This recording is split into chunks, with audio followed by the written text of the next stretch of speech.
Assalamualaikum warahmatullahi wabarakatuh. Saya Andi Yahya. Pada pertemuan ke-8 ini kita akan membahas tentang endapan skarn. Jadi, pada segmen pertama kita akan membahas tentang pengertian dari skarn, kemudian ada terminologi yang disebut sebagai endoskarn dan juga exoskarn. Selamat mengikuti. Skarn berasal dari bahasa Swedia yang berarti kuarsa yang tidak termineralisasi, tetapi dia mempunyai lapisan besi yang tipis yang mengelilinginya. Kemudian kalau kita melihat pengertian dari skarn sendiri, dia adalah lapisan sim yang berwarna hitam yang disebabkan oleh adanya intrusi oleh fluida yang membawa biji. Di sana kita bisa melihat ada beberapa terminologi sinonim dari skarn. Ada yang disebut sebagai hydrothermal metamorphic, kemudian ada yang disebut sebagai igneous metamorphic, atau yang ketiga adalah kontak metamorphic. Ketiganya mempunyai hubungan satu sama lain di mana ada proses hidrotermal dan juga ada proses metamorfisme. Kemudian, karakteristik dari skarn umumnya terbentuk pada kontak antara batuan beku dan juga batuan samping yang berupa karbonat. Karbonat tersebut bisa berupa marmer, hornfels, ataupun skarn sendiri. Temperatur pembentukan dari skarn itu antara 440 hingga 650 derajat Celcius. Kita lihat di sini berbagai macam mineralogi dari skarn. Rata-rata skarn sendiri itu tersusun oleh mineral-mineral yang kaya akan kalsium. Contohnya ada fluorit, yaitu CaF2, kemudian ada andradit, salah satu varian dari garnet, kemudian ada hedenbergit dan diopsid yang merupakan grup dari piroksen, kemudian ada hornblende yang kaya akan besi, dan yang terakhir ada actinolit ataupun tremolit yang merupakan grup dari amfibol.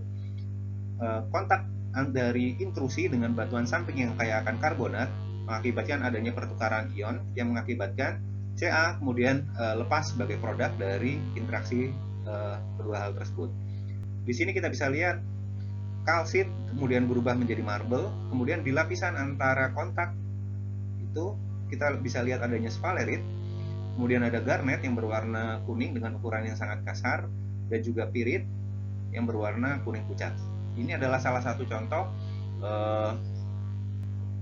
sayatan yang menunjukkan kontak antara batuan beku yang sudah tergantikan menjadi mineral-mineral biji dengan batuan samping yang didominasi oleh kalsit dan marble. Pada slide sebelumnya kita sudah lihat berbagai mineralogi dari skarn. Mineral utama yang terbentuk antara lain adalah kalsit, dia merupakan mineral kalsium karbonat. Kemudian ada actinolit, yaitu mineral amfibol yang mempunyai habit memanjang. Kemudian ada andradit. Andradit adalah garnet yang mempunyai warna hijau seperti ini. Ketika sampel yang dipotong kemudian diamati di sayatan tipis, maka kita akan bisa melihat ada mineral kalsit yang mempunyai warna interferensi ganda yang cukup tinggi. Kemudian ada yang berwarna kehitaman ini adalah garnet. Kemudian yang berwarna ungu ini dan kehijauan ini adalah mineral-mineral amfibol. Jadi kita bisa melihat bahwa antara megaskopis dan mikroskopis ini adalah tampilan dari skarn.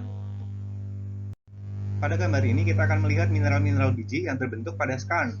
Antara lain ada sphalerit, yaitu seng sulfida, kemudian ada galena yang merupakan lead sulfide, kemudian ada karbonat sendiri. Ini juga tampilan dari skarn, ada sphalerit, karbonat, pirit, dan juga galena. Ataupun di sini kita bisa melihat ada mineral hedenbergit, yaitu salah satu varian dari piroksen. Kemudian ada kuarsa dan karbonat yang berubah ketika telah mengalami kontak membentuk pirit, kalsit, silika, dan juga air. Di sebelah kanan kita bisa melihat bagaimana sampel ini dipotong untuk diamati dengan menggunakan mikroskop refleksi. Kita bisa melihat galena dengan tekstur segitiga seperti ini. Ini yang disebut sebagai triangular pit, karena galena sendiri mempunyai habit kubik. Kalau kita potong miring, maka akan tampak bentuk segitiga seperti ini. Kemudian ada pirit, ada sphalerit, kadang-kadang ada kalkopirit. Kita lihat di sini ada sphalerit yang di dalamnya ada titik-titik kalkopirit. Ini yang disebut sebagai kalkopirit disease atau penyakit di kalkopirit. Sphalerit disease. Ya, kalkopirit disease yang ada di sphalerit. Kemudian kadang-kadang dijumpai juga markasit, arsenopyrite, arsenopirit, dan juga pirhotit. Berdasarkan bentuk endapannya, skarn sendiri terbagi menjadi dua. tergantung dari di mana posisi batuan tersebut digantikan, apakah di dalam dari batuan yang digantikan atau di luar dari batuan tersebut. Jika posisinya ada di luar, maka kita sebut sebagai exoskarn, karena yang terganti adalah batuan di sampingnya, umumnya adalah batuan metasedimen ataupun batuan marmer. Kenapa metasedimen? Karena terjadi proses kontak antara batuan beku dan juga batuan samping, sehingga batuan sampingnya itu akan berubah menjadi batuan sedimen akibat proses metamorfisme kontak. Sedangkan kalau perubahan itu terjadi di dalam dari batuan tersebut, ini yang disebut sebagai endoskarn, di mana penggantian itu terjadi di tubuh intrusi. Pada gambar ini kita akan lihat bahwa endoskarn itu adalah perubahan yang terjadi di dalam tubuh intrusi dari skarn tersebut. Kita bisa lihat ketika berubah, maka akan terbentuk mineral magnetit yaitu besi oksida, dan juga kalkopirit yang ada di gambar di sebelah kanan yang menggantikan batu gamping. Di sini kita lihat batu gampingnya masih memperlihatkan adanya struktur perlapisan, sehingga tidak semua batu gamping tersebut terubah menjadi marmer, hanya pada bagian kontaknya saja. Kemudian di sini kita bisa lihat ada mineral magnetit yang tertarik oleh magnet, kemudian ada kalkopirit yang berwarna kekuningan, serta malasit dan azurit yang merupakan produk dari kalkopirit yang sudah terlakukan. Ada beberapa tahapan bagaimana endapan skarn bisa terbentuk. Yang pertama diawali oleh proses yang disebut sebagai initial isochemical metamorphism, kemudian ada proses metasomatisme yang bertahap, dan yang terakhir adalah retrograde alteration. Kita coba lihat satu persatu pada gambar di bawah ini. Jadi awalnya kita mempunyai intrusi yang naik dan memotong pelapisan batuan yang terdiri dari limestone dan shale. Kita bisa lihat di sini akan ada halo atau daerah yang mengalami proses pengaruh akibat adanya intrusi ini, sehingga akan terjadi proses metasomatisme yang mengubah batuan samping di sini, shale dan juga karbonat, untuk berubah menjadi mineral-mineral lain yang umumnya kaya akan besi.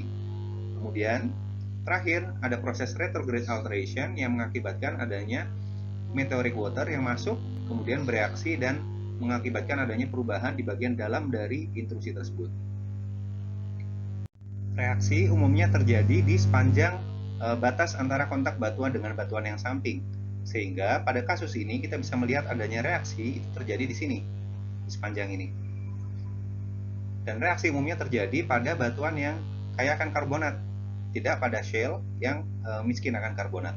Kemudian ada proses isokimia yang mengakibatkan proses metamorfisme akibat adanya difusi dari pergerakan fluida, bagian dari pergerakan dari fluida metamorfik. Kemudian batuan di samping dari intrusi akan menjadi brittle ataupun lunak, sehingga akan ada infiltrasi dari fluida untuk tahap berikutnya. Pada fase kedua, terjadi proses yang disebut sebagai multiple stages of metasomatism. Di sini terjadi proses infiltrasi dari fluida hidrotermal maupun fluida metamorfik untuk mengakibatkan adanya ubahan di batuan sekitarnya. Temperatur dari pembentukan stage ini adalah antara 400 hingga 800 derajat Celcius pada saat pluton mulai mendingin. Kemudian akan terbentuk mineral-mineral anhidrat, dan selanjutnya akan ada pengendapan mineral oksida yang kemudian diikuti oleh mineral sulfida. Tahap 3 merupakan tahap akhir dari pembentukan endapan skarn yang disebut sebagai retrograde alteration. Pada tahap ini, pluton yang panas kemudian mendingin, kemudian terjadi alterasi yang membentuk mineral-mineral hidrat akibat adanya air permukaan ataupun air meteorik yang masuk ke dalam sistem. Karena ada air meteorik tersebut, maka unsur seperti kalsium akan terlilingkan dan akan menghasilkan mineral-mineral seperti epidot, klorit, dan juga aktinolit. Kemudian adanya penurunan temperatur mengakibatkan adanya deposisi atau pengendapan dari mineral sulfida. Kemudian karena adanya proses kontak antara intrusi dengan batuan samping, maka akan ada proses metamorfisme kontak. Kemudian ada netralisasi larutan hidrotermal sehingga terbentuklah biji-biji dengan kadar yang tinggi.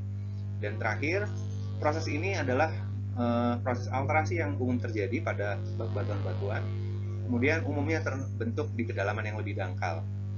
Demikian yang bisa saya sampaikan pada materi kali ini. Atas perhatiannya saya sampaikan terima kasih. Assalamualaikum warahmatullahi wabarakatuh.